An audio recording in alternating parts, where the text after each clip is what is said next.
بارے دیگر نعرہ صلوات اللہ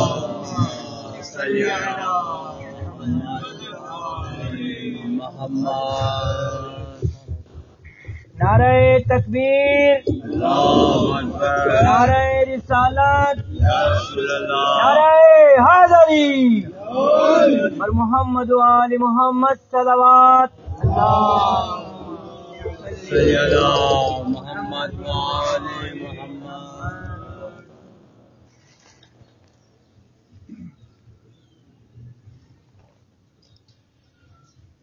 أعوذ بالله السميع العليم من الشيطان الرجيم.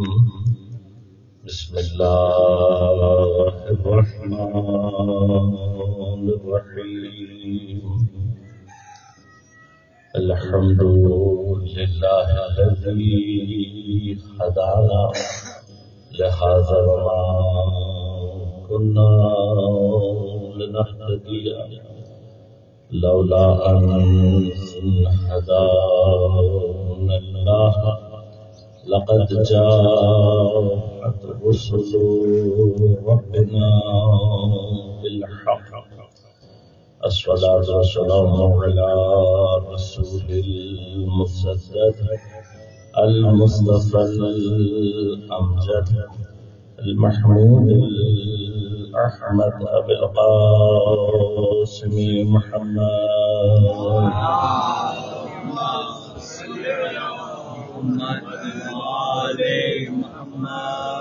والصلاة والسلام على أسد الله الغالب غالب على كل غالب علي بن أبي طالب.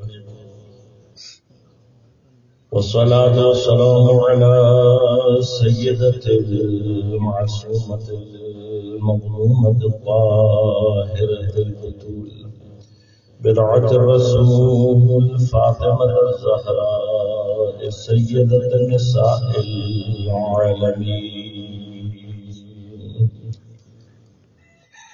والصلاة والسلام على الحسن المجتبى والحسين المظلوم وأهل بيته الطيبين الطاهرين المعصومين المظلومين المنتجبين المنتخبين لا سيما بقية الله في الأرضين روحي وأرواح العالمين لتراب مقدمه الفداء. ولعنة الله على أعدائهم أجمعين. أما بعد، قال الله تعالى في كتابه الكريم: بسم الله الرحمن الرحيم. قل إن كنتم تحبون الله فاتبعوني يحببكم الله ويغفر لكم ذنوبكم والله غفور رحيم. صلوات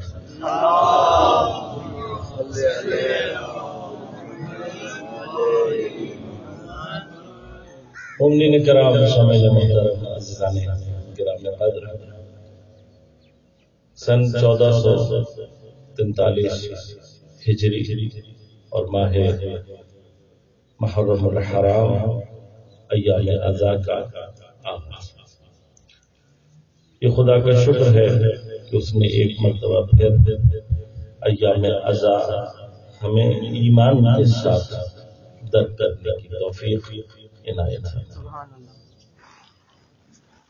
یقیناً عزاداری سید الشہداء ہمارے وجود کے لیے مایہ حیات کا درجہ ہے. عزاداری سید الشہداء کی وجہ سے ہم باقی ہیں اور پورے سال میں اپنے لیے رزق حیات ہم گویا انہی ایام سے حاصل کرتے ہیں. امام حسین علیہ السلام کے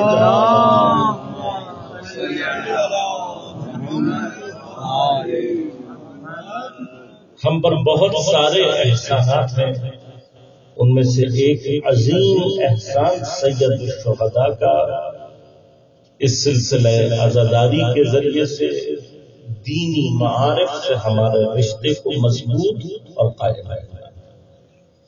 شاید پورے تاریخ انسانیت میں کوئی اور سلسلہ اتنی شدت کے ساتھ معارف دینی کے ساتھ منسلک نہیں ہے جتنا عزاداری سید الشہداء۔ لہذا جو کوئی بھی امام حسین علیہ السلام سے عشق اور محبت رکھتا ہے وہ ان ایام میں خود بخود فرش عزا پر آتا ہے اور فرش عزا سے اپنے لیے معارف اور اپنے روح کے لیے ریسٹ کو حاصل کرتا ہے۔ ایک اہم عنوان ہماری زندگی میں محبت کا عنوان ہے، اور یقیناً آپ محبت کے لفظ سے متعلق بہت ساری اصطلاحات سے واقف ہیں، لیکن معمولاً ہمارا جو تصور ہے بہت سارے مفاہیم کے بارے میں، اگر اس پر غور کیا جائے تو جب ہم قرآن اور روایات میں آ کر اس کو تلاش کرتے ہیں تو معمولاً جو ہماری فکر اور ہماری سوچ ہے، قرآن کا نظریہ، اہل بیت کا نظریہ اس سے ذرا سا مختلف ہے۔ اگر ہم قرآن میں تدبر نہ کریں، تفکر نہ کریں تو ہمیں کبھی بھی نہیں معلوم ہو پائے گا کہ قرآن در واقع ہم سے کہنا کیا چاہتا ہے۔ دیکھیے، قرآن ایک ایسی کتاب ہے کہ جو اللہ کے کلام کو تا قیام قیامت اپنے اندر محفوظ کیا۔ اب اللہ نے اس کے بعد لوگوں سے مستقیماً کوئی اور کلام نہیں کرتا، لہذا تا قیام قیامت اس کتاب میں انسانوں کے مسائل کا حل پیش کرنا ہے اور ان کے لیے رہنمائی مہیا کرنا ہے۔ لیکن اس رہنمائی کو حاصل کرنے کے لیے قرآن فرماتا ہے افلا یتدبرون القرآن، تم قرآن کے اندر تدبر اور تفکر کیوں نہیں کرتے؟ تدبر اور تفکر یہ ہے کہ ہم الفاظ قرآن، وہ الفاظ جن کو نسبت دی جاتی ہے پروردگار عالم سے، ان الفاظ سے ہم سرسری طور پر نہ گزریں بلکہ ان الفاظ میں غور کریں، فکر کریں تاکہ ہمارے لیے کوئی نتیجہ اور کوئی ہدایت حاصل ہو۔ اب ایک عام تصور ہے محبت کا، ہم سب واقف ہیں، ایسی چیز ہے جس کو بظاہر ترجمہ کرنے کی ضرورت نہیں، اور عام طور پر ہم یہ تصور رکھتے ہیں کہ ہمیں معلوم ہے محبت کیا ہوتی ہے، اور اسی وجہ سے کہ ہم نے جو اپنے اندر ایک تصور رکھا ہوا ہے کہ ہم جانتے ہیں کہ محبت کیا ہے، ہم اپنے فکر، اپنی ذہن کے مطابق اسی محبت کو انجام دیں۔ یعنی میں نے جو محبت کا تصور اپنے ذہن میں رکھا ہوا ہے میں اسی کو محبت سمجھتا ہوں۔ اب جب مجھ سے دین یہ کہتا ہے کہ اللہ سے محبت کرو، دین قرآن مجھ سے کہتا ہے اہل بیت سے محبت کرو، نبی سے محبت کرو، تو میں اپنے اسی تصور کے ساتھ یہ سمجھتا ہوں کہ ہاں یہی تو ہے محبت جو اللہ نے مانگی ہے، جو اہل بیت کے لیے ہے، جو رسول کے لیے ہے، جو دین کے لیے ہے، وہ وہی تصور ہے، وہی چیز ہے جو میرے ذہن میں۔ اور ہوتا کیا ہے، کیوں جاننا ضروری ہے، ہم نے کیوں موضوع بحث بنایا ہے؟ اس لیے کہ بعض اوقات ہمیں نہیں معلوم ہوتا کہ در واقع محبت ہے کیا، اس کی کتنی اقسام ہیں، اور خدا ہم سے کون سی محبت طلب کر رہا ہے۔ جب ہمیں نہیں معلوم ہوتا کہ کون سی محبت ہے جو مطلوب ہے، اور در واقع قرآن اور روایات کی نگاہ میں محبت کہتے کسے ہیں، تو یہ جانے بغیر بعض اوقات کیا ہوتا ہے کہ ہم جسے محبت سمجھ رہے ہوتے ہیں وہ محبت ہوتی نہیں ہے۔ نتیجہ کیا نکلتا ہے؟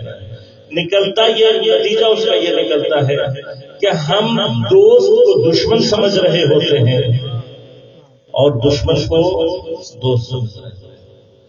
نتیجہ کیا نکلتا ہے کہ جس سے دوستی کرنی چاہیے ہم اس سے دشمنی کر رہے ہیں، اور جس سے دشمنی کرنی چاہیے ہم اس سے دوستی کر رہے ہیں، یہ سوچ کر کہ ہم صحیح کر رہے ہیں۔ لہذا ایک ذرا سا تدبر، ایک ذرا سا اس موضوع پر گفتگو کرنے کے لیے کہ ہمیں پتا تو لگے کہ ہم محبت کرنے والے ہیں بھی یا نہیں۔ یعنی قرآن جس کو محبت کہتا ہے، آیا ہم اس معیار پر اتر بھی رہے ہیں پوری طرح سے یا نہیں؟ اس لیے انشاءاللہ آپ کی خدمت میں اس عشرہ اولیٰ میں محبت الہی یا حب الہی کے عنوان سے گفتگو انشاءاللہ پیش کروں۔ موضوع پر گفتگو کے لیے سورہ مبارکہ آل عمران کی 31 نمبر آیت، ایک اجمالی ترجمہ آپ کی خدمت میں عرض کروں، اور انشاءاللہ کوشش یہی ہوگی کہ اسی آیت کے ضمن اور ذیل میں گفتگو ہماری آپ کی خدمت میں پیش کی جائے۔ ارشاد فرما رہا ہے پروردگار، قل اے حبیب آپ کہتے ہیں۔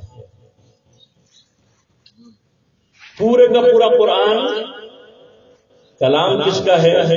اللہ تبارک کا۔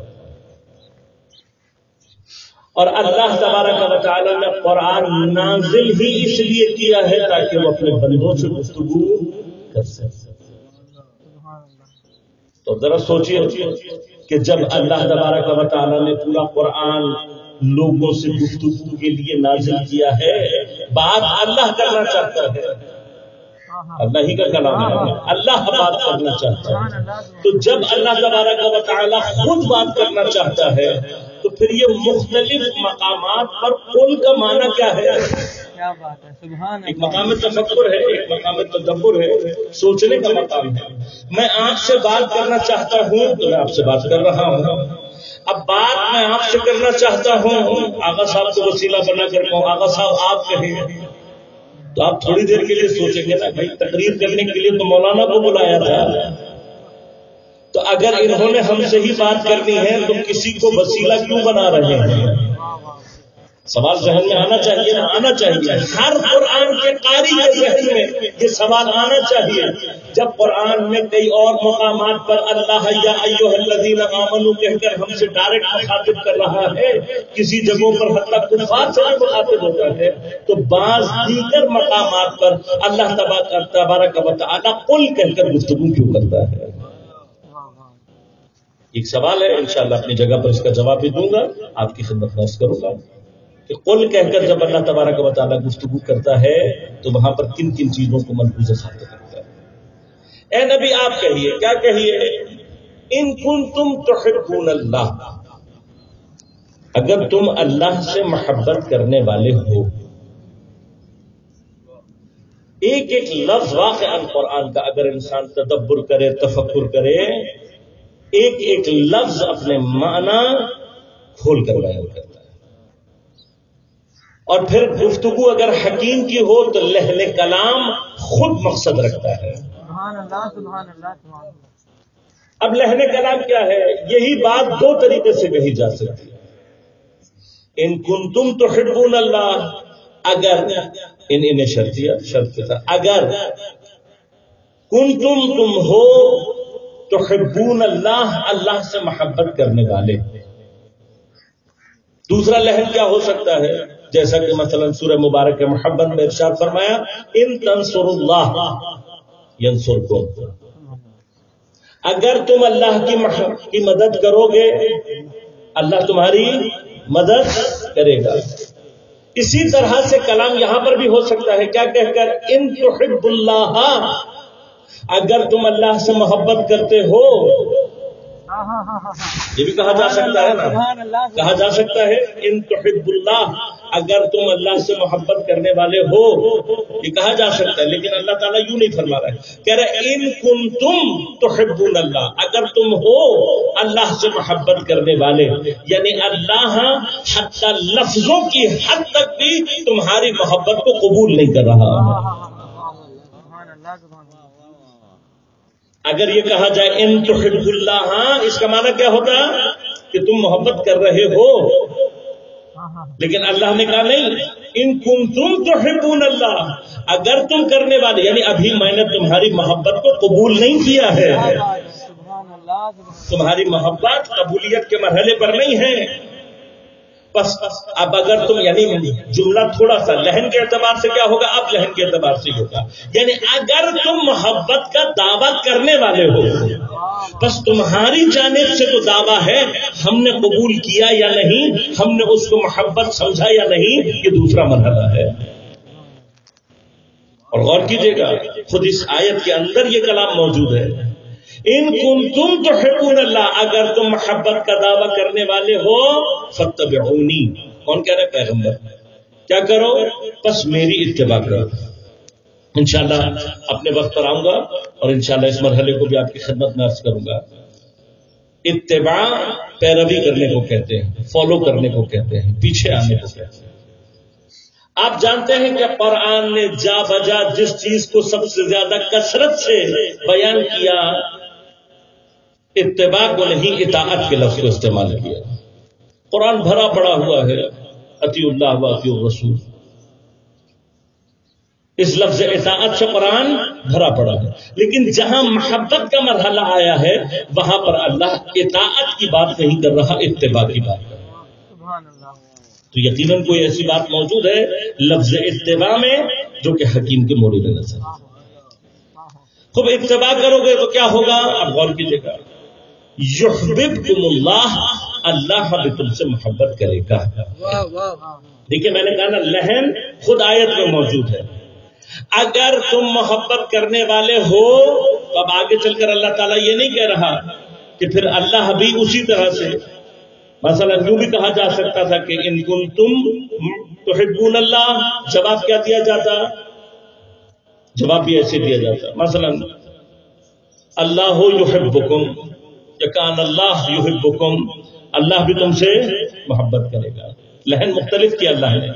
اگر تم محبت کرنے والے ہو فاتبعونی، میری اتباع کرو. پس تمہاری محبت میری اتباع کے بغیر قابل قبول ہے ہی نہیں. جواب کب ملے گا تمہیں؟ یحببکم اللہ، اللہ تم سے خود بخود محبت کرنے لگے گا. کب؟ جب تمہاری محبت کا دعویٰ میری اتباع کے ساتھ ہوگا تب اللہ تم سے محبت کو قبول کرے گا. اب میں نے بھی یہ بحث نہیں کی کہ محبت کہتے کسے ہیں اور کون سا مرحلہ ہے، صرف میں مرحلہ ترجمے میں ہوں. ترجمے کے اندر ہی اللہ تعالیٰ کیا فرما رہا ہے ابھی؟ یحببکم اللہ. کب؟ جب تم صرف محبت نہیں کرو گے اللہ سے بلکہ کیا؟ فاتبعونی، میری اتباع. پس تمہاری محبت پیغمبر کی اتباع کے بغیر اللہ کے نزدیک قبول نہیں ہوگی. کب قبول ہوگی؟ جب تمہاری محبت کا دعویٰ پیغمبر کی اتباع کے ساتھ ہوگا. تو مجھے مسلمانوں یہ بتاؤ، جب اللہ تمہاری محبت پیغمبر کی اتباع کے بغیر قبول نہیں کرتا تو پیغمبر کو نکال کر تمہاری عبادت قبول کیسے کرے گا؟ پیغمبر کو منہا کر کے تمہارے ایمان کو کیسے قبول کرے گا؟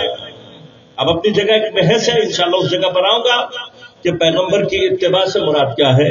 لیکن ابھی اس آیت میں جہاں تک جو بات ہے وہ یہ ہے کہ خدا بغیر پیغمبر کی اتباع کے محبت بھی قبول نہیں کرتا. اور جب محبت قبول نہیں کرتا تو پھر عبادت قبول نہیں کرے گا، ایمان قبول نہیں کرے گا جب تک کہ یہ شرط درمیان میں نہ ہو. بس یہ جو وسیلے کا انکار کرتے ہیں کہ ہاں پیغمبر آ گئے، ہمیں بتا دیا کہ خدا ہے، ہمیں بتا دیا کہ یہ اللہ کا کلام ہے، جنت ہے، جہنم ہے، یہ سب کچھ پہنچا دیا، اب پیغمبر کی ہمیں کوئی ضرورت نہیں ہے. تو اگر تم یہ کہنے والے اور دعویٰ کرنے والے ہو تو اب آؤ قرآن سے پوچھو. اللہ تو ابتدائی مرحلے میں تمہاری محبت کو قبول نہیں کر رہا بغیر پیغمبر کے، ایمان اور عبادتوں کو کیسے قبول کرے گا؟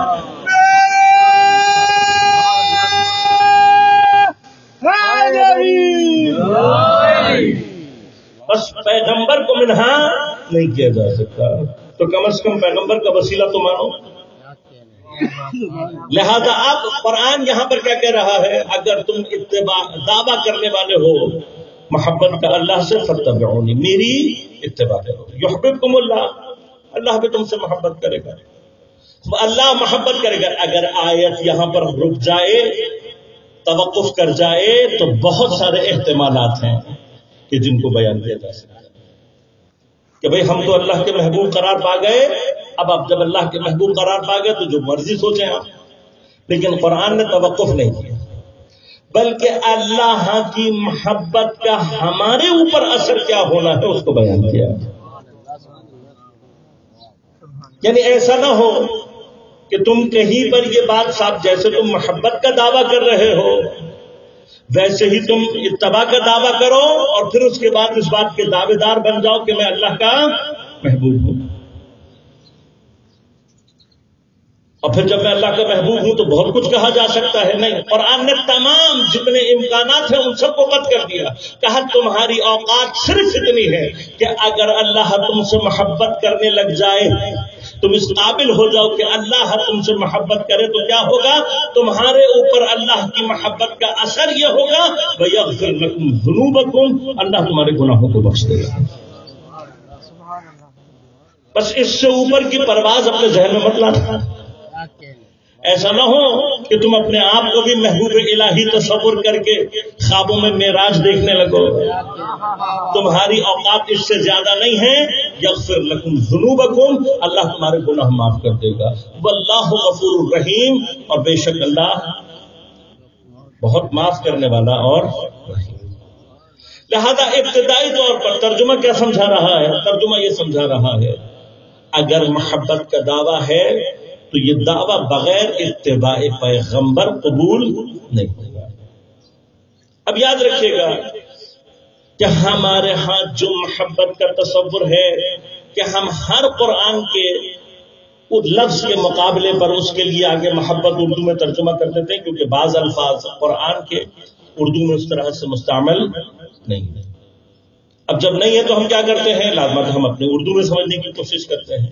لہذا یہاں پر اللہ تعالیٰ نے فرمایا ان کنتم تحبون اللہ، محبت 4 مادے ہیں عربی میں کہ جن کے تقریباً ایک جیسے معنی ہم اردو میں لیتے ہیں۔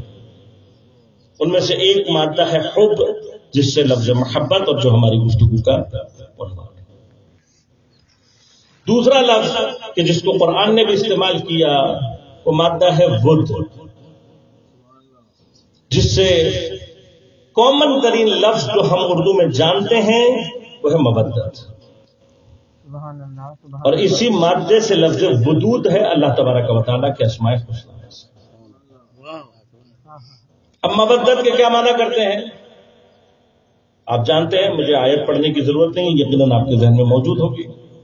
اللہ اسألکم علیہ اجرا، یہ بھی وہ مقام ہے کہ جہاں پر اللہ پیغمبر کی زبان کے ساتھ ساتھ پیغمبر کے لہن کو بھی استعمال کر رہا ہے۔ اے نبی آپ کہیے لا اسألکم علیہ اجرا الا المودۃ فی القربى، میرے اقربا کی مودت، اور یہ مودت کا لفظ ہے، لیکن مودت کے ہم معنی کیا کرتے ہیں؟ محبت۔ تیسرا لفظ جو قرآن نے استعمال کیا جس کے معنی ہم اکثر مقامات پر محبت کے کرتے ہیں وہ لفظ ولایت۔ اسی طرح سے ولایت کے بے تحاشا معنی ان اولیاء اللہ لا خوف علیہم ولا هم یحزنون، اللہ کے دوست یہ ترجمہ کرتے ہیں، اللہ کے محبوب وہ ہیں کہ کوئی خوف اور کوئی حزن ان کے اوپر نہیں۔ چوتھا لفظ جو ہمارے ہاں اردو میں اسی معنی میں تقریباً استعمال ہوتا ہے وہ لفظ عشق۔ یہ لفظ عشق ایسا ہے اس کو قرآن نے استعمال نہیں کیا۔ لفظ عشق یا اس کا کوئی مشتق بھی قرآن کریم میں کسی بھی مقام پر استعمال نہیں ہوا۔ اب کیوں استعمال نہیں ہوا؟ عشق کا مادہ یہ اپنی جگہ ایک بحث ہے کہ قرآن نے عشق کا مادہ کیوں استعمال نہیں کیا۔ انشاءاللہ یہ تفصیلات آپ کی خدمت میں عرض کروں گا۔ البتہ روایات میں ہمیں لفظ عشق کا مادہ بھی ملتا ہے۔ اب ان میں آپس میں فرق کیا ہے؟ میں نے آپ کی خدمت میں عرض کیا محبت کا لفظ بھی اللہ نے قرآن میں استعمال کیا، مودت کا لفظ بھی اللہ تعالیٰ نے قرآن میں استعمال کیا، اور ولایت کا لفظ بھی استعمال کیا۔ اب اگر ان تینوں کے میں ہر جگہ ایک ہی معنی لوں تو مقام تدبر کا یہ ہے، سوچنے کا یہ ہے کہ وہاں اللہ نے محبت کیوں کہا، کسی جگہ اللہ نے مودت کیوں کہا، اور کسی جگہ پر اللہ نے ولایت کا۔ اب ان کے جو بھی معنی ہے اس کی تفصیل انشاءاللہ میں آپ کی خدمت میں عرض کروں گا۔ لیکن ساتھ ساتھ آج ایک مقام آپ کی خدمت میں کرتا چلوں کہ جب محبت کا لفظ استعمال کیا تو اللہ تعالیٰ نے دونوں طرف، یعنی لوگ اللہ سے محبت کرتے ہیں، اللہ بھی لوگوں سے محبت کرتا ہے، جیسے کہ آیت میں بھی موجود ہے۔ لفظ ولایت کے لیے اللہ ولی الذین آمنوا ہے، اور لوگ بھی کیا ہے؟ اللہ کے اولیاء ہیں، دو طرفہ ہے۔ لیکن مودت کا لفظ اللہ تبارک و تعالی نے مودت کا لفظ اپنے لیے استعمال نہیں کیا۔ کیوں نہیں کیا؟ اب یہ فرق یہاں سے پتہ لگے گا۔ پس اس کا مطلب یہ محبت اور ہے، مودت اور ہے، ولایت اور ہے۔ آج صرف ایک اشارہ کر رہا ہوں کہ محبت سب سے پہلی سٹیج کا نام ہے، مودت دوسری سٹیج ہے، اور ولایت تیسری اور آخری سٹیج۔ لیکن ان میں فرق کیا ہے آپس میں، اور کون سا مقام محبت کا ہے، کون سا مودت کا ہے، اور کون سا ولایت کا ہے۔ لیکن آج جو میں نے آپ کو سٹیج سمجھا دی ہے، اس سے ایک بات آپ ذہن میں کلیئر کیجیے گا، یہ ممکن نہیں ہے کہ جب تک انسان محبت کے مرحلے میں داخل ہو، بغیر محبت کے مودت کبھی بھی نہیں ہو سکتی، اور جب تک مودت کے مرحلے میں داخل نہیں ہوگا اس وقت تک ولایت کے مرحلے میں داخل ہو ہی نہیں سکتا۔ اب یہ جو ہم مثلا دعویٰ کرتے ہیں مولائی ہونے کا، یہ جو ہم دعویٰ کرتے ہیں ولایت اہل بیت علیہ الصلوۃ والسلام کا، اس دعوے سے پہلے ہمیں یہ دیکھنا ہے کہ ہم مودت کرنے والے ہیں بھی یا نہیں، اور مودت کا دعویٰ کرنے سے پہلے ضروری ہے یہ دیکھنا کہ ہم محبت کرنے والے ہیں یا نہیں۔ اور آج جو میں نے گفتگو کی ابتدا میں آپ کی خدمت میں عرض کی بات کہ محبت کا دعویٰ کرنے کے ساتھ ساتھ یہ دیکھنا ہے کہ وہ جو محبت میں کر رہا ہوں وہ واقعاً اور حقیقی معنی میں محبت ہے بھی یا نہیں، کیونکہ کہیں ایسا نہ ہو کہ میں تو یہ سمجھ رہا ہوں کہ یہ محبت ہے لیکن حقیقی معنی میں وہ محبت نہ ہو۔ لہذا نقصان کیا ہوگا تو میں نے عرض کیا کہ ہم یہ سمجھ رہے ہوں گے کہ ہم محبت کر رہے ہیں لیکن در واقع ہم محبت نہیں کر رہے ہوں گے، بلکہ باعث آزار اور اذیت بن رہے ہوں گے اہل بیت علیہ السلام۔ لہذا ہم پوری گفتگو میں انشاءاللہ کوشش کریں گے وہ یہ ہوگا کہ محبت کے معنی کو آپ کی خدمت میں بیان کریں گے، اور انشاءاللہ محبت اور اس کے مقامات آپ کی خدمت میں بیان کر دیے تو آخری مرحلہ ہمارا یہ ہے کہ اتباع کا کیا مرحلہ ہے اور خدا اتباع سے چاہتا ہے، مراد کیا ہے۔ لہذا اب یہ جو تین مرحلے ہیں، محبت، مودت اور ولایت، ان کے درمیان میں فرق ہے۔ یاد رکھیے گا کہ محبت کسی بھی چیز کی طرف آپ کا تمایل، آپ کو کسی بھی چیز کا اچھا لگنا، یہ ابتدا ہے محبت۔ اب اس کے اپنے مقدمات ہیں، آپ کو ہر چیز اچھی نہیں لگتی، اور نہ ہی اس کے مقابلے پہ لفظ بغض استعمال ہوتا ہے یا کراہت جس کو نفرت کہا جاتا ہے۔ نہ آپ کو ہر چیز اچھی لگتی ہے نہ ہر چیز بری، بلکہ کچھ چیزیں اچھی اور کچھ بری لگتی۔ اب یہ اچھی اور بری کے لیے جو پہلی چیز ہے وہ ضروری کیا ہے؟ آپ اسے جانتے ہو، آپ کو معلوم ہونا چاہیے اس شے کے بارے میں۔ مثلا آپ جس شخص سے ملے ہی نہیں، اس کے لیے اگر آپ سے کہا جائے کہ آپ فلاں شخص سے محبت کرتے ہیں، آپ کے لیے میں جانتے ہیں تو پھر نفرت کرتے ہیں۔ آپ کہیں گے بھائی نفرت اور محبت دونوں کا تعلق پہلے مرحلے میں جاننے سے ہے۔ میں جانتا ہوں گا تو پھر فیصلہ کروں گا کہ محبت ہے یا نہیں، نفرت ہے یا نہیں۔ یہ کون سے مرحلے میں ہے؟ بات کے مرحلے میں۔ بس محبت کے لیے پہلا مرحلہ کیا ہے؟ سب سے پہلا مرحلہ ہے جاننا۔ تو اب چیزوں کو جانا کیسے جاتا ہے؟ چیزوں کو جاننے کے لیے اللہ تبارک و تعالی نے ہمارے اندر مختلف مدرکات خلق کیے، ڈیٹیکٹرز خلق کیے۔ ہم ان ڈیٹیکٹر سے چیزوں سے جب ڈیٹیکٹ کرتی ہے چیز تو علم کے مرحلے میں داخل ہوتی ہے۔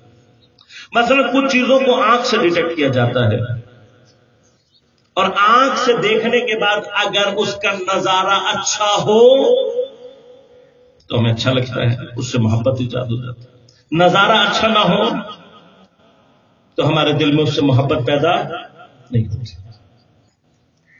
کیا ہر چیز دیکھی جاتی ہے؟ نہیں، کچھ چیزوں کو سنا جاتا ہے۔ آواز اچھی ہوگی پسند آئے گی، سبحان اللہ، اچھی نہیں ہوگی تو نہیں پسند آئے گی۔ کیا ہر چیز سنی اور دیکھی جا سکتی ہے؟ نہیں، کچھ چیزیں سنی جا سکتی ہیں۔ خوشبو ہوگی تو پسند آئے گی، سبحان اللہ، بدبو ہوگی تو پسند نہیں آئے گی۔ کیا اور چیز ذائقہ ہماری طبیعت کے مطابق ہوگا اچھا لگے گا، محبت ہوگی، طبیعت کے مطابق نہیں ہوگا برا لگے گا۔ آخری چیز ہے لمس، ٹچ۔ کچھ چیزیں ایسی ہیں جو ہماری طبیعت کے مطابق ہم ان کو محسوس کرتے ہیں، اچھی لگتی ہیں، اور اگر طبیعت کے مطابق نہ ہو، گرمی شدید ہو جائے ہمیں پسند ہے، سردی شدید ہو جائے ہمیں پسند۔ سوال یہ پیدا ہوتا ہے کہ کیا تمام کے تمام معلومات اور ہر چیز کا تعلق ان حواس خمسہ پر آ کر ختم ہو جاتا ہے؟ نہیں، مادی تمام چیزوں کے لیے یہ حواس خمسہ ہے، اور چیزوں کا درک کرنا، ان کو ڈیٹیکٹ کرنا، ان کو سمجھنا، ان کا عرفان پیدا کرنا، اس کا تعلق صرف نفس تک ہے۔ کچھ چیزیں ایسی ہیں جن کو عقل درک کرتی ہے، جن کا مادے سے کوئی تعلق نہیں ہوتا۔ سبحان اللہ، اب جن چیزوں کا عقل درک کرتی ہے وہ کیا ہوتی ہیں؟ آپ اپنے تعلیمی دور میں جب بھی اور آج بھی اب بھی بہت ساری چیزیں ایسی ہیں کہ جن کا تعلق حواس خمسہ سے نہیں ہے، وہ معلومات علم سے تعلق رکھتی ہے۔ جب آپ کو کسی شے کا صحیح علم حاصل ہوتا ہے، آپ کی کوئی کوشچن، کوئی کوئری، کوئی آپ کی گتھی سلجھتی ہے، جب آپ کو کوئی اور ایسی چیز معلوم ہوتی ہے کہ جو آپ کے اندر علم کی کیفیت کو شدید کر رہی ہو، تب بھی انسان کو ایک لذت محسوس ہوتی ہے، ایک خوشی محسوس ہوتی ہے۔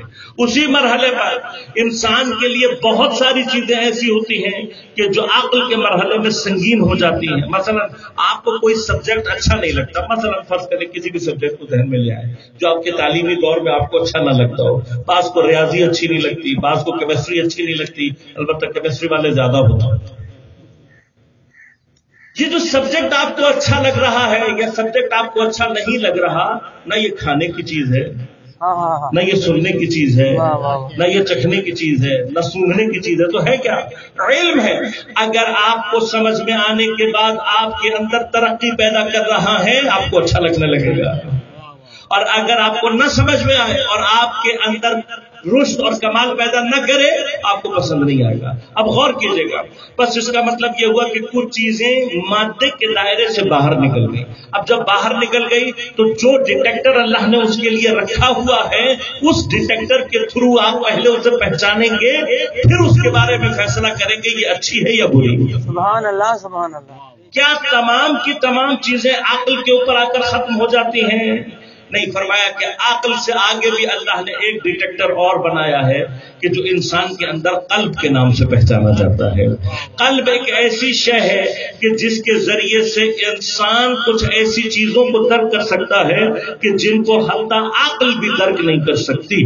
اب غور کیجئے گا کہ جب قلب کے مرحلے میں اب جس چیز کو عقل کے ذریعے سے درک کیا جا سکتا ہے، اس کو حواس خمسہ سے درک نہیں کیا جا سکتا۔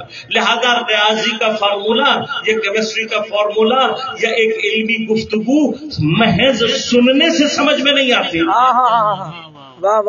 محض سننے سے سمجھ میں نہیں آتی۔ اس کے لیے جس طرح سے غور کیجیے گا، اگر میری آنکھ کے اوپر پردہ پڑا ہوا ہو تو آپ مجھے منظر سنا کر کبھی نہیں سمجھا سکتے۔ اگر میری زبان پر پردہ پڑا ہوا ہو تو آپ مجھے بتا کر ذائقہ نہیں سمجھا سکتے۔ اسی طرح سے جن عقلوں پر پردے پڑے ہوئے ہیں ان کو جتنا مرضی قرآن سمجھا، لہذا قرآن کہہ رہا ہے کہ ان کے کانوں پر ہم نے مہر لگا دی ہے، ان کے دلوں پر ہم نے مہر لگا دی ہے، اس لیے کہ قرآن یہ سمجھانا چاہتا ہے کہ قرآن سمجھ تو سن تو دے رہے ہوتے ہیں لیکن قرآن سمجھ نہیں رہے ہوتے ہیں۔ لہذا ہم سوچتے آپ کے بھی ذہن میں یہ سوال آتا ہوگا کہ بھائی قرآن تو سب پڑھتے ہیں، تو جب قرآن سب پڑھ رہے ہیں اس کے باوجود سمجھ کیوں نہیں رہے؟ تو یاد رکھنا، جہاں پر عقل تعطیل ہوئی ہو وہاں پر کان میں آنے کے باوجود بھی سمجھ میں نہیں آتا۔ اور اسی لیے بعض مقامات پر اللہ تعالیٰ فرماتا ہے کہ ہم نے ان کے کانوں اور آنکھوں پر مہر لگائی ہے، بعض جگہوں پہ اللہ تعالیٰ فرماتا ہے ہم نے ان کی عقلوں پر لگائی ہوئی ہے، اور بعض جگہوں پر فرماتا ہے کہ ان کے دلوں پر ہم نے تالے لگا دیے ہیں۔ تو اب یاد رکھیے گا، جب تک عقل کا دروازہ کھل نہیں جاتا قلب کا دروازہ کبھی بھی نہیں کھل سکتا۔ لہذا عقل کے مرحلے میں درک کرنے کے بعد آخری مرحلہ کیا ہوتا ہے؟ قلب۔ اب قلب سے کس کو درک کیا جاتا ہے؟ یاد رکھیے گا، اللہ تبارک و تعالیٰ نے اپنی ذات کو درک کرنے کے لیے جو چیز انسان کے وجود میں رکھی ہے وہ قلب ہے۔ انسان قلب سے اللہ تبارک و تعالیٰ کو درک کرتا ہے، لیکن قلب سے درک کرنے کے لیے اسی طرح سے جب تک آنکھ پر سے پردہ نہ ہٹے دکھائی نہیں دیتا، کان پر سے پردہ نہ ہٹے سنائی نہیں دیتا، عقل پر سے پردہ نہ ہٹے سمجھائی نہیں دیتا۔ اسی طرح جب تک قلب پہ سے پردہ نہ ہٹے خدا کبھی بھی سمجھ میں نہیں آ سکتا۔ لہذا ہر چیز کو درک کرنے کے لیے اللہ تبارک و تعالیٰ نے انسان کے اندر ایک ڈیٹیکٹر بنایا ہے، جس کے ذریعے سے اللہ تبارک و تعالیٰ انسان کے لیے مہیا کرتا ہے مرحلہ علم کو۔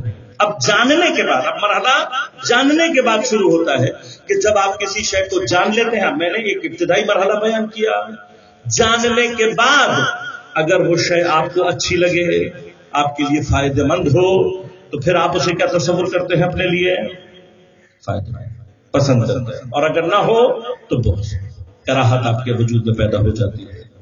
لیکن کیا ہوتا ہے، یہ سارے کے سوارے حواس، ان میں غلطی کا امکان ہے یا نہیں؟ غلطی کا امکان ہے۔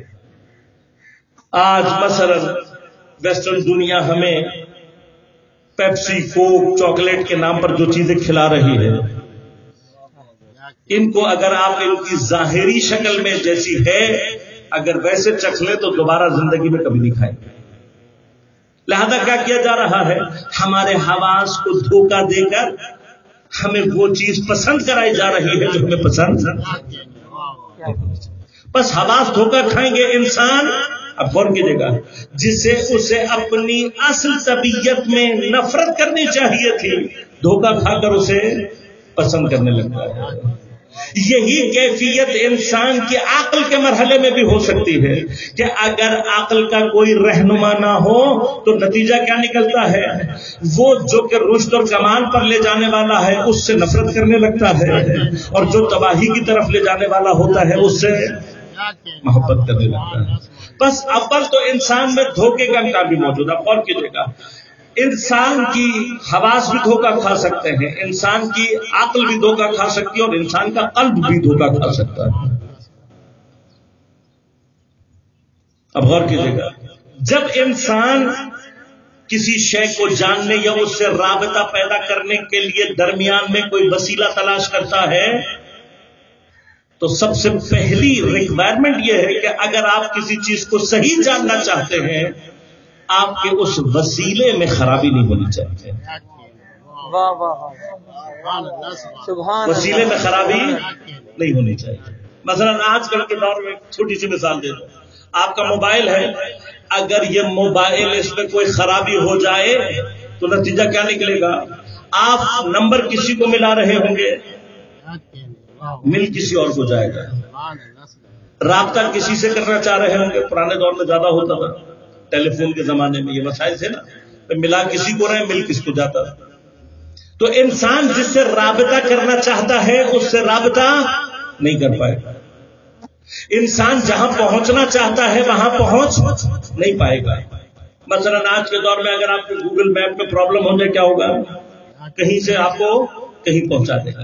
بس اگر آپ اپنے مقصد پر پہنچنا چاہتے ہیں تو جو ٹول آپ نے استعمال کیا ہے اس میں گڑبڑ نہیں ہونی چاہیے، اس میں پرابلم نہیں ہونا چاہیے۔ لہذا اسی طرح سے انسان چاہتا ہے کہ میری آنکھ صحیح کام کرے، میرا کان صحیح کام کرے، میری عقل صحیح کام کرے، چاہتا یہی ہے کہ میرا قلب بھی صحیح کام کرے۔ اب غور کیجیے گا کہ باقی تمام تر چیزوں تک پہنچنے کے کوئی نہ کوئی ٹولز ہمارے سامنے موجود ہیں۔ عقل تک کے مرحلے کے لیے ٹول ہمارے پاس موجود ہے، لیکن قلب کا تعلق بنیادی طور پر نہ مادی چیزوں سے ہے نہ معقولات سے ہے. قلب کا تعلق ماورائے مادہ چیزوں سے ہے، ماورائے مادہ مجردات سے ہے. اب مجردات کو ہم ڈیٹیکٹ نہیں کر سکتے جب تک ہمارے قلب کا دروازہ نہ کھلا ہو، لیکن اس قلب کے دروازے کو کھولنے کے بعد اس میں صحیح معلومات جائیں اس طرف جو اللہ تعالیٰ نے کنیکٹر رکھا ہوا ہے، جس کو عالم غیب بھی کہا جاتا ہے. اب تک غور کیجیے گا، اب تک چیزیں ہمارے سامنے ہیں، سامنے ہوتے ہوئے بھی ہم دھوکہ کھا سکتے ہیں، سامنے ہوتے ہوئے بھی گڑبڑ ہو سکتی ہے. لہذا ہم کیا چاہتے ہیں کہ جو ٹول ہمیں کنیکٹ کر رہا ہے اس کے اندر خرابی نہیں ہونی چاہیے. اب وہ جو عالم غیب ہے کہ خود جس کا ایک حصہ پروردگار کی ذات بھی ہے، وہ عالم غیب ہے، اس سے کنیکٹ کرنے کے لیے جو چیز ہے وہ ہمارے پاس قلب ہے، لیکن قلب ڈائریکٹلی عالم غیب سے رابطہ پیدا نہیں کر پاتا. لہذا اللہ نے قلب اور عالم غیب کے درمیان میں جس کو ٹول بنایا ہے وہ معصوم ہوتا ہے، یا نبی ہوتا ہے یا امام. امام اور نبی کا کام ہی یہ ہوتا ہے کہ وہ عالم غیب سے ہمیں کنیکٹیوٹی دیتا ہے. اب ہم اس کو معصوم اسی لیے مانتے ہیں، ہم کہتے ہیں کہ اس کنیکٹر کی شرط عصمت ہونا ضروری ہے. کیوں؟ آپ کے عام موبائل فون میں رابطہ کرتے وقت اگر مسئلہ پیدا ہو جائے تو جانا کہیں جاتے ہو گے، پہنچ کہیں اور جاؤ گے، لیکن اگر عالم غیب اور تمہارے درمیان جو کنیکٹر ہے اس میں اگر خرابی پیدا ہو گئی تو نقصان بہت بڑا ہوگا. حرکت خدا کی طرف کر رہے ہوگے، پہنچ شیطان تک جاؤ گے. نعرہ حیدری، آواز والا نعرہ سلوى.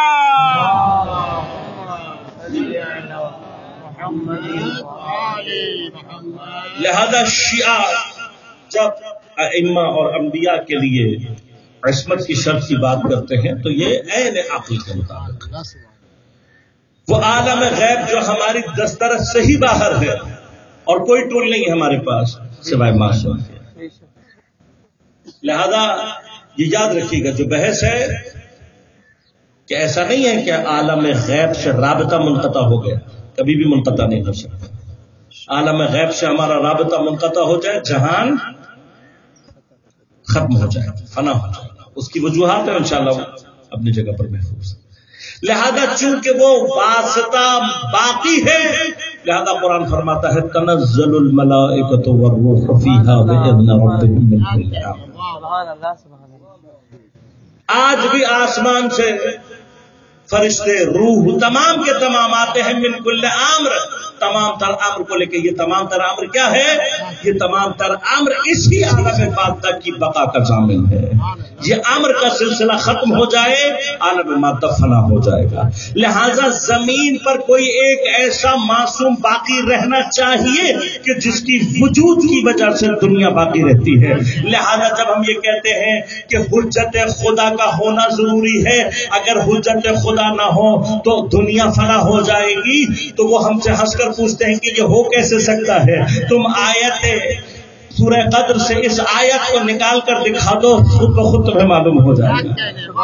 یہ عالم مادہ عالم مجرد سے ربط کے بغیر باقی نہیں رہ سکتا. لہذا اس حجت خدا کا ایک حجت خدا کا باقی رہنا ضروری ہے.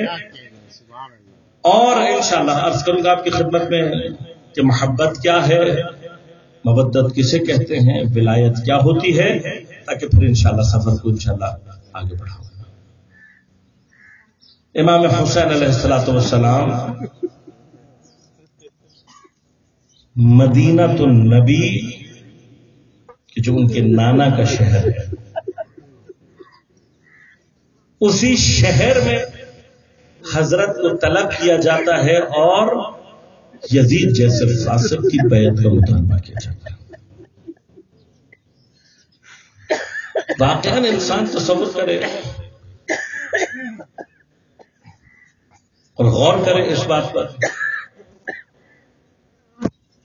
سوچے کہ کہاں وہ مسئلہ پیش آیا ہے کہ پیغمبر کی شہادت کے صرف 50 سالوں کے اندر صورتحال کیا ہے؟ والی مدینہ وہ ہے جو اپنی شراب خواری میں معروف ہے. یہ جو ولید ہے یہ وہی ہے جو خلافت ثالثہ میں کوفے کا گورنر ہے، جس کے لیے معروف ہے کہ شراب پی کر نماز پڑھانے آیا اور نماز صبح 2 کے بجائے 4 رکعت پڑھا، اور جب لوگوں نے اعتراض کیا تو بجائے اپنی شراب خاری پر شرمندہ ہونے کے کیا کہتا ہے، اگر چاہتے ہو تو 2 رکعت اور پڑھا دیتا ہوں۔ تو مسلمانوں سے سوال کرنے کی ضرورت ہے یا نہیں، سوچنے کی ضرورت ہے یا نہیں کہ پیغمبر کی شہادت کے 30-40 سالوں کے اندر مدینہ النبی کے اندر یہ کیا انقلاب ہے، 50 سالوں میں یہ کیا انقلاب آیا ہے کہ تاریخ میں جس کی شراب خاری معروف ہے وہ کون ہے، مدینہ النبی کا حاکم۔ امام کو طلب کر کے اس نے جب بتایا کہ امیر شام واصل جہنم ہو چکا اور اب یزید بیعت کو طلب کر رہا ہے، تو امام نے فرمایا کہ میں رات کی تاریکی میں بیعت نہیں کروں، صبح مسجد نبوی میں آ کے سب کے سامنے بات کرنا۔ یہ کہہ کر جس وقت امام پلٹ رہے تھے، اسی کی بغل میں بیٹھا ہوا مروان۔ مروان کون ہے؟ مروان وہ کردار ہے کہ جس کو اور اس کے باپ حکم کو نبی اکرم صلی اللہ علیہ وآلہ وسلم نے لعنت کر کے مدینہ سے نکال دیا تھا اور ان کے مدینہ میں داخلے پر پابندی لگا دی تھی۔ تو میں دوبارہ مسلمانوں سے سوال کروں گا، اب کہاں ہے سنت پیغمبر، اب کہاں ہے احکامات اسلامی کہ جس کو پیغمبر لعنت کر کے مدینے سے نکال دیں، نہ صرف اس کو واپس لایا جائے بلکہ حکومتی امور میں مداخلت۔ امام پلٹ رہے تھے، اس نے ولید کو کہا کہ ابھی حسین سے بیعت طلب کر لے، اور اگر بیعت نہ کرے تو ان کی گردن اڑا دے، یہ دوبارہ تیرے قابو نہیں آئیں گے۔ ان الفاظ کا سننا تھا کہ سید الشہداء واپس پلٹ گئے۔ ایک مختصر سا خطبہ ہے امام کا، لیکن بلند آواز میں امام نے مخاطب کر کے کہا، تو جانتے ہیں ہم کون ہیں؟ ہم اہل بیت النبوہ ہیں، ہم معدن الرسالہ ہیں، ہم وہ ہیں کہ جن سے اللہ نے کائنات کی ابتدا کی اور اختتام کی مہر بھی ہم پر لگائی، اور تم مجھ سے کہتا ہے کہ میں بیعت کروں اس کی جو اعلانیہ گناہ کرتا ہے، فسق و فجور کرتا ہے، جس کے ہاتھ مظلوموں کے خون سے ڈوبے ہوئے ہیں۔ آگاہ ہو جاؤ، مجھ جیسا اس جیسے کی بیعت کبھی نہیں کرے۔ بس تاریخ یہ کہتی ہے کہ یہاں سید الشہداء کی آواز بلند ہوئی، اور وہاں دارالعمارہ کے باہر جو آپ کے جوان کھڑے ہوئے تھے، جن کو آپ کہہ کر آئے تھے کہ اگر میری آواز بلند ہو جائے تو اندر آ جانا،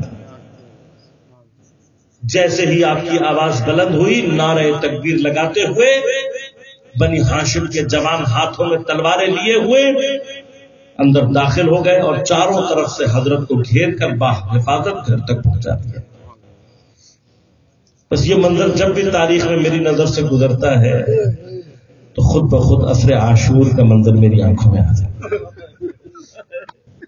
آج مدینہ النبی میں ظالم کے دربار میں سید الشہداء کی آواز تھوڑا سا بلند ہوئی ہے تو بنی ہاشم کے جوان تلوار لیے حسین علیہ السلام کو اپنے جلوں میں گھیر کر حفاظت کے ساتھ گھر تک پہنچا رہے ہیں۔ لیکن عصر عاشور میرا مولا کربلا کی خاک پر کھڑا بلند آواز سے استغاثہ کر رہا ہوگا، حل من مغیث، ہے کوئی ہماری مدد کرنے والا؟ انہی جوانوں کے ٹکڑے تڑپ تڑپ کر کہہ رہے ہوں گے، مولا کاش خدا ہمیں ایک اور زندگی دے۔ ولید کے دربار سے واپس آنے کے بعد میرے مولا نے کربلا کے ارکانوں کو جمع کیا. کربلا کا رکن کون ہے؟ حضرت عباس. کربلا کا رکن کون ہے؟ جناب زینب کبریٰ، جناب ام کلثوم، جناب سید سجاد. ان سب کو جمع کر کے مشورہ کیا اور طے یہی پایا کہ اب مدینہ النبی کو چھوڑ دیا جائے. بس عزاداروں مولا کے لیے بہت سخت ہے. راوی کہتے ہیں کہ جب امام پیغمبر کی مرقد سے ودا کرنے گئے ہیں تو امام کی کیفیت بڑی عجیب و غریب تھی. پیغمبر کی مرقد سے لپٹ کر میرا مولا اتنا رویا ہے کہ بعض روایت کے مطابق حضرت پر غشی کی کیفیت تاری ہو گئی اور اس عالم میں خواب میں نانا کو دیکھ رہے ہیں، بابا علی مرتضیٰ جناب زہرا سلام اللہ علیہ کو دیکھ رہے ہیں اور اس عالم میں دیکھ رہے ہیں کہ سروں پر امامے نہیں ہیں، بال بکھرے ہوئے ہیں. میرا مولا سمجھ گیا. خواب سے اٹھنے کے بعد واپس تشریف لائے. روایات کہتی ہیں کہ کربلا جانے کی تیاریاں شروع ہو گئی. بس عزاداروں آخری مرحلہ مدینہ کے اندر یہ ہے کہ گرچہ شب ہنگام مولا نے قافلے کو تیار ہونے کا حکم دیا تھا، لیکن رات کی تاریکی کے باوجود قناتیں لگائی گئی تھی. کیوں؟ اس لیے کہ مخدرات عصمت و طہارت روانہ ہوں گی تو کوئی غیر نہ آ جائے. اتنے اہتمام سے آج سوار کرایا جا رہا ہے. شب کی تاریکی میں جوانوں کے پہرے میں قناتیں لگا کر ایک ایک بیوی کو سوار کیا جا رہا ہے. اور راوی کہتا ہے کہ جب بھی کوئی بیوی تشریف لاتی اس کا والی و وارث آگے بڑھ کر اس کا ہاتھ تھامتا، بڑے عزت اور احترام کے ساتھ اس کو اس کے کجاوے میں سوار کرتا. جناب ام فرمان آئی تو جناب قاسم نے سنبھالا، جناب زینب جناب ام کلثوم آئی تو جناب عباس نے، ایک ایک بیوی کو سنبھالنے والے موجود. کہا جیسے ہی جناب زینب سلام اللہ علیہ وارد ہوئے، ایک مرتبہ بنی ہاشم کے جوانوں میں سراسیمگی کی کیفیت تاری ہو گئی. ہر کوئی دوڑ رہا ہے. کسی نے آگے بڑھ کر ابا کے دامن کو سنبھالا، کسی نے آگے بڑھ کر بازوؤں کو سہارا دیا، کسی نے اپنا زانو طے کیا کہ حضرت پیر رکھ کر کجاوے پر سوار ہو سکے. اتنا احتشام دیکھنے کے بعد کسی نے سوال کر کے پوچھ لیا یہ کون ہے؟ کہا یہ علی کی بڑی بیٹی جناب زینب کبریٰ ہے. بس عزادارو آج میری بیوی اتنی شان سے سوار ہو رہی ہے، لیکن یہی بیوی ہوگی 11 محرم کی صبح ہوگی، ہاتھ پر سے گردن بندھے ہوئے ہوں گے، سر پر چادر نہیں ہوگی. ارے اپنی سواری کے پاس کھڑے ہو کر ایک مرتبہ مقتل کی جانب نگاہ کر کے یاد آیا ہوگا کہ میں کیسے روانہ ہوئی. ارے اس وقت اور کوئی نہ بڑھا، لیکن ایک بیمار آگے بڑھا اپنی ہتھکڑیوں کو سنبھالے ہوئے. پھوپھی اماں آج آپ کو آپ کا سید سجاد سوال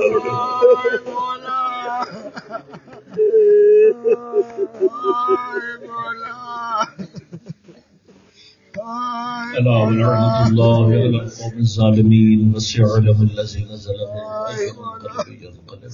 بار الہ ہماری عبادت کو اپنی بارگاہ میں قبول منظور فرما بحق زہرا و ابیہا و بعلہا و بنیہا، منتقم کربلا و منتقم زہرا امام زمان علیہ السلام کے ظہور کو بتعجیل فرما بحق زہرا و ابیہا و بعلہا و بنیہا. بار الہ مومنین دنیا میں جہاں جہاں آباد ہیں، عزاداری سید الشہداء دنیا میں جہاں جہاں ہو رہی ہے، سب کی حفاظت فرما. دشمنان دین، دشمنان عزاداری جہاں جہاں نیست و نابود فرما.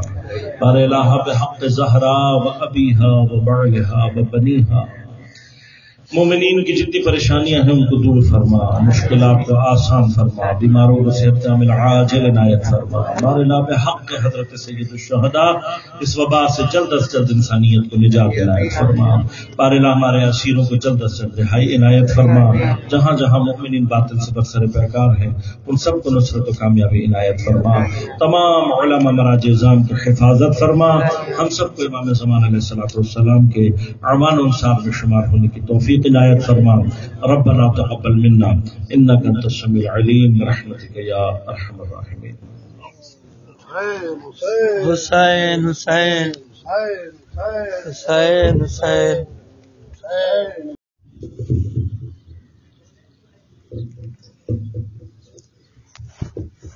بار دیگر نعرہ صلوات اللہ